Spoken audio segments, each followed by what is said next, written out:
We are officially halfway through the 2026 Cup Series schedule, and it brought us to Sonoma Raceway. Sonoma Raceway has been a staple of the Cup Series calendar since the 1980s.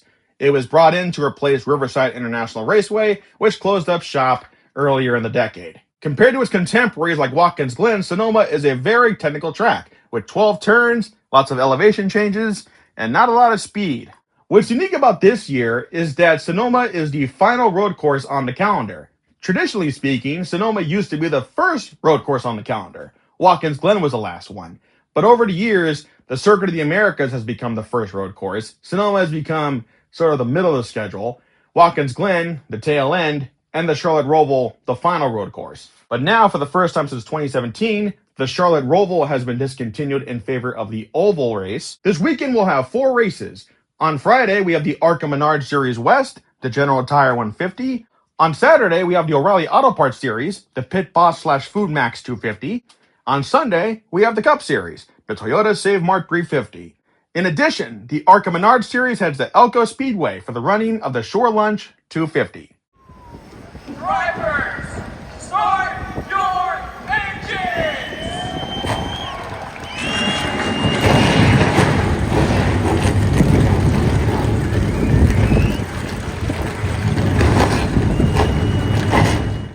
Our first race of the weekend is the ARCA Menard Series West, the General Tire 150. A couple things before we get started. Sam Correy is on the pole. He is making his debut in the number 25 machine for Nitro Motorsports.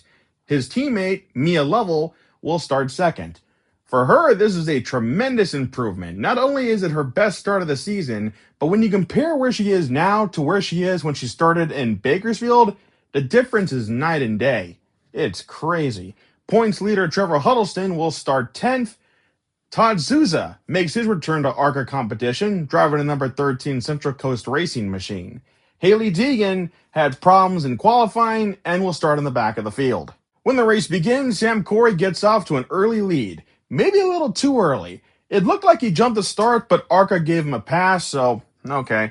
Mia Lovell is in second and will tail behind him. A couple big names have trouble at the start of the race. Trevor Huddleston, the current points leader, has radio communication issues. Hailee Deegan, who didn't get to qualify, runs into a tire barrier and has to spend significant time on pit road getting it patched up. When she gets back out there, it's very clear her car has other problems besides a hole in the bumper, as it doesn't sound right as it passes by the track.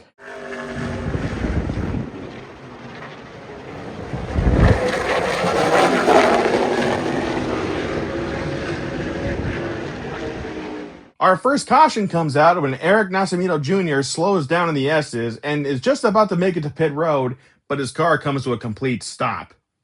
Oops. When the race resumes, Sam Correy gets back to the lead. This time he does not go away and Mia Lovell tails him. Eric Johnson Jr., who is one of the road course aces of the ARCA Menard Series season, is in third place. He gets challenged by Mason Massey and Mason takes the spot.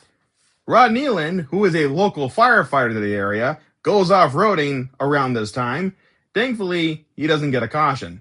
Our next incident happens when Taylor Mayhew jumps a curve and almost takes out Andrew Chapman. Thankfully, no caution comes out and Taylor is able to continue. The competition caution comes out on lap 24. When the race resumes, Mason Massey has a problem. Apparently, his rear end broke at the top of the hill. Combine that with Hailee Deegan struggles, and it's not a good day for Bill McAnally Racing. Coming towards the end of this race, a couple things happen. For one, Mia Lovell passes Sam Correy for the lead in turn 11, but Sam Correy crisscrosses her and gets the lead back. Then, David Smith, the oldest competitor in ARCA Menard Series competition, spins and comes to a complete stop, which brings the caution out. This is when things get weird, and I can attest to this. Around this time, there is a blackout around the speedway. You could tell it happened because the big screen in front of the grandstand was not showing any racing competition. I thought it was a technical issue, but apparently this issue extended to the broadcast itself, as the race replay does not show the final laps of this race. Not that it mattered, Sam Correy held on and got the win, uncontested.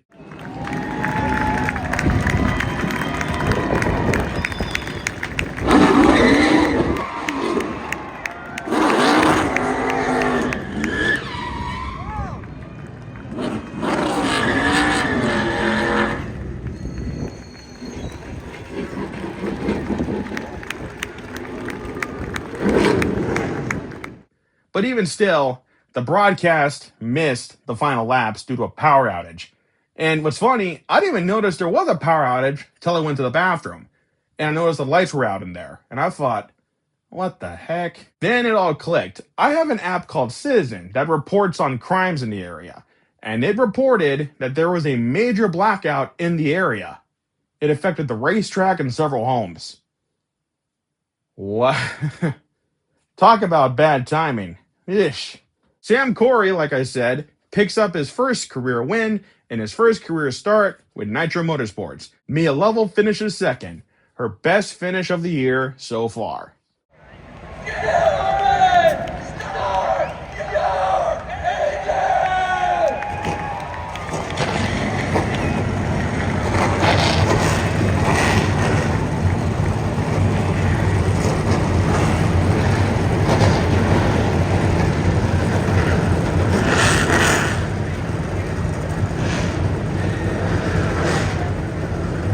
Next up is the O'Reilly Auto Parts Series, the Pit Boss Food Max 250.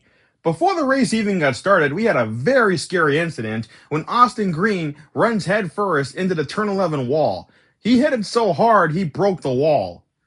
Thankfully, Austin Green is okay, but he'll have to go to a backup car for today's race. We have 4 bushwhackers in the field today: Connor Zillage in the 1 car, SVG in the 9 car, Austin Hill in the 21 car, and Ross Chastain in the 32 car. Your pole sitter, no surprise, is Shane Van Gisbergen. When the race begins, SVG is your leader. He'll go on to lead the first 5 laps. Our first caution comes out on lap 8 when Kyle Sieg loses his tire after contact with LeVar Scott. SVG continues to be the leader when the race resumes. Anthony Alfredo is up to second place. Some cars have some incidents during stage 1. Brandon Jones goes off-roading, and Blaine Perkins gets damaged at the top of the hill. No caution for either one of them. Unfortunately, Brandon Jones' struggle continues, as later in stage 1, he has ignition problems. He's able to take it the pit road and almost makes it to the garage, but he needs an assist from his crew to make it the rest of the way. Anthony Alfredo will go on to win stage 1 after several drivers, including SVG, off the pit. At the start of stage 2, Harrison Burton will lead the field to green, but unfortunately he'll lose the lead quickly to SVG at the top of the hill. Some more cars get into trouble during stage 2. Blaine Perkins goes for a spin again, this time in turn 11. Justin Allgaier also goes for a spin. Harrison Burton goes for a spin in turn 2 after he made contact with Sammy Smith, and the craziest one of them all, Ross Chastain decides to take a shortcut. Ross lost engine power, and he needs to take it to the garage. But instead of traveling the entire way around the track, Ross instead opted to travel down the drag strip. This caught NASCAR so off guard that they threw the caution. Yeah, it was kind of funny watching from the stands because you see the safety truck running on the drag strip, and I'm thinking, well, where is he going? Then you see this pink car coming down, like, what the hell? So, Ross Chastain finds another shortcut. He found one at the Indy Road Course, and now he finds one at Sonoma. Call him Indiana Jones, because he'll find the limits of where you're supposed to be on track. When the race resumes, SVG is your leader. Connor Zillage is up to second place. Connor will take the lead, and he'll go on to win stage 2. As we head towards the final laps of this race, SVG takes the lead back, and he'll go on to win the race.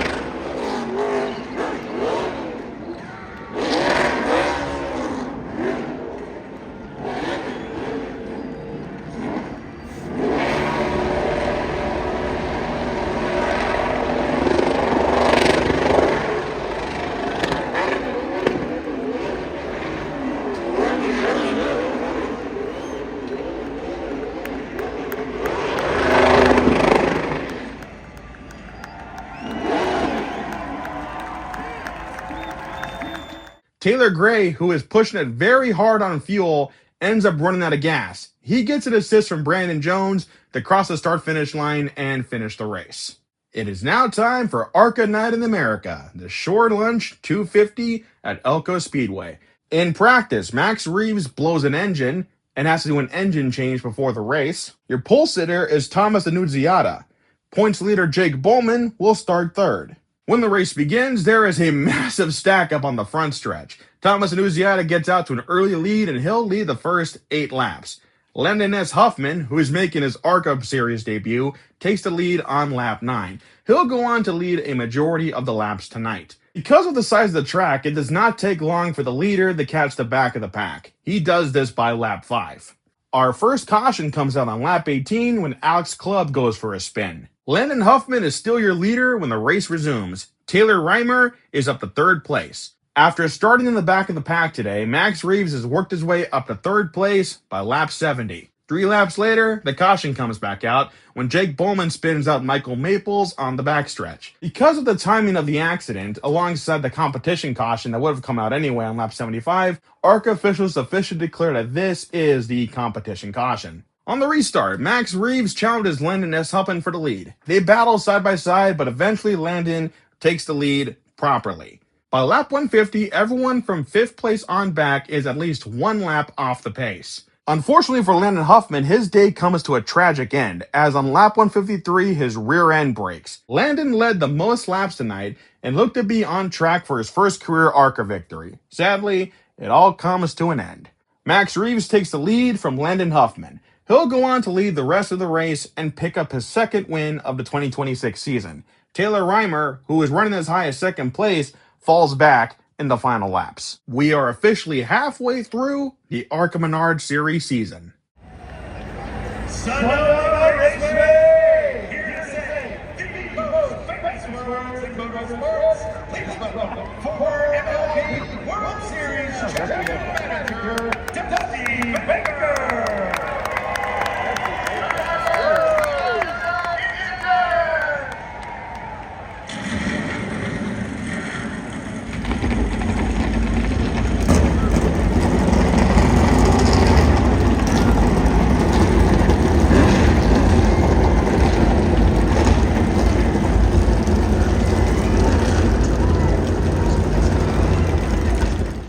And now it's time for the main event, the Toyota Save-Mart 350 at Sonoma Raceway. A couple things before we get started. This race is race number 1 of the NASCAR in-season tournament. Here are the seedings for today's race. I'll go over the results at the end. This race is the final round of SVG versus Connor Z. So far, it's 2-1 Connor. This weekend is the first race of TNT's coverage of the NASCAR Cup Series season. They'll handle the next 5 weeks. During practice, Ryan Blaney was the fastest, Kyle Larson was 2nd fastest, and defending winner SVG was 5th fastest. Connor Zillage was 21st fastest. In qualifying, Ty Gibbs won the pole, Carson Hocevar surprisingly starts 2nd, and amazingly, Shane Van Gisbergen will start 6th. Today's race is also a special one, as it's A.J. Allmendinger's 500th career Cup Series start. His career started all the way back in 2007. That's incredible. At the start of the race, Ty Gibbs will lead the field to green. Michael McDowell will take 2nd place from Carson Hocevar. By lap 8, SVG has climbed up to 3rd place. Kyle Larson, who worked his way into the top 5, is losing ground. A.J. Allmendinger passes him for position. Carson Hocevar, who started 2nd, drops all the way to 9th place. Daniel Suarez, during this time, makes an unscheduled pit stop due to a tire going down. Stage 1 is actually pretty clean, with the only highlights being Daniel Suarez getting a flat tire and Christopher Bell going off-roading.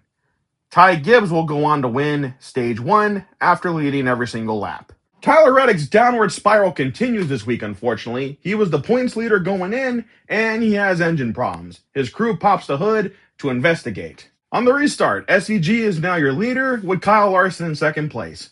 Connor Zillage is up to 8th. Tyler Reddick is still on pit road addressing his engine problem. This wouldn't be an issue except for the fact that Denny Hamlin, who is 2nd in the point standings, is inside the top 5. Much like Stage 1, Stage 2 is pretty clean, with the only incidents being Todd Gilliland getting into a fight with Bubba Wallace and Riley Herbst. A lot of drivers opt to flip the stage coming towards the end of Stage 2. Ty Gibbs regains the lead during this, and he'll go on to win Stage 2. On the restart, SVG and Connor Zillage are officially 1-2. Our first caution comes out during stage 3 when Josh Berry and Austin Cindric make contact in turn 2. This causes a stack up which collects Noah Gragson and Bubba Wallace. Unfortunately, on the restart, Connor Zilic gets a slow start and loses ground quickly to Chase Briscoe. Denny Hamlin, who is running inside the top 5, goes for a spin at the top of the hill. The caution does not come out. If it wasn't for that caution on lap 61, stage 3 would have also been pretty clean, with the only incidents being Denny Hamlin going for a spin on lap 64, Chase Elliott getting loose in the chute, and John Hunter Nemechek also going for a spin. All these incidents have no cautions. White flag is out. Final lap here at Sonoma. SVG has proven to be the best in the business when it comes to road course racing. He missed out on winning the San Diego race last week, but he can make it up today. As he comes off the final corner for the final time, SVG will pick up the win at the Toyota Save-Mart 350 in Sonoma, California.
This is SVG's second consecutive win at this racetrack. It is the 8th win of his NASCAR Cup Series career, and he is now 1 to 2 wins away from tying Tony Stewart and Jeff Gordon on the all-time win list on road courses. And here's your top 10 for the Toyota Save-Mart 350. In first place is Shane Van Gisbergen, back-to-back winner at this event. In second place is Chase Briscoe, his best run of the year so far. In third place is Ty Gibbs. In fourth place is Kyle Larson, a multi-time Sonoma winner. In fifth place is Christopher Bell. In sixth place is Ryan Blaney. In seventh place is Connor Zilic. In eighth place is Ryan Preece. In ninth place, Michael McDowell. And rounding out the top 10 is Alex Bowman. Here are your results after round 1. Between Tyler Reddick and Alex Bowman, big surprise here, Alex Bowman won that round. Between Austin Cindric and Brad Keselowski, Austin Cindric won that round. Between Daniel Suarez and Todd Gilliland won. Between Carson Hocevar and Zane Smith, Carson Hocevar won. Between Chase Briscoe and AJ Allmendinger, Chase Briscoe won. Between Ty Gibbs and Austin Dillon, Ty Gibbs won. Between Bubba Wallace and Michael McDowell won. Between Chase Elliott and Noah Gragson, Chase Elliott won. Between Denny Hamlin and Ty Dillon, Denny Hamlin won. Between Eric Jones and Joey Logano, Eric Jones won. Between Chris Buescher and John Hunter Nemechek, Chris Buescher won. Between Christopher Bell and Ross Chastain, Christopher Bell won. Between William Byron and Ricky Stenhouse Jr., William Byron won.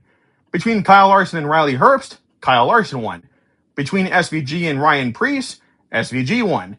And between Ryan Blaney and Josh Berry, Ryan Blaney won. We are officially halfway through the 2026 schedule, like I said at the start of the video, and here's your point standings. Big shakeup at the top. Denny Hamlin is now your points leader. He leads by 1 point over Tyler Reddick.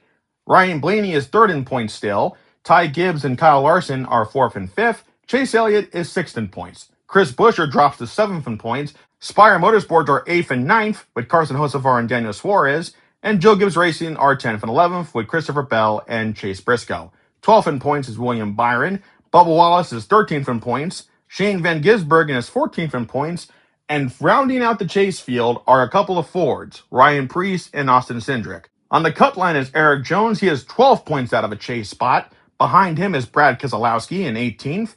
19th in points is AJ Allmendinger. And rounding out the top 20 on the bubble is Joey Logano. If I were to give this race a rating, here's the thing. Much like San Diego last week, I'm going to judge it based on me being there in person and what I saw on TV. So in person, I'd say this race deserved an A, maybe an A-. The staff were friendly, the views were pretty good, getting in and out wasn't difficult at all, and the fun part to me was being able to sit at a road course and seeing a good portion of the track. That being said, that's just the on-track stuff. The TV broadcast, on the other hand, I'd say this race deserves a C+, maybe a B-. Sonoma's a weird one, because the TV did show things I wasn't aware of, like on-track battles, and some cars having mechanical problems, stuff like that. But generally speaking, being there in person kind of masked the fact that if you try to broadcast this race, a lot of the track's shortcomings come into view. So in terms of the road course racing, it wasn't the best of the year, but it wasn't the worst either. I'd say it was a pretty good watch. So, where are we off to this weekend? For 4th of July weekend, NASCAR is returning to a track that fans have demanded for a long time now, Chicagoland Speedway. NASCAR hasn't raced here since 2019. The reason is because Illinois, much like California and New York, had very strict COVID regulations, and they couldn't return the race there in 2020.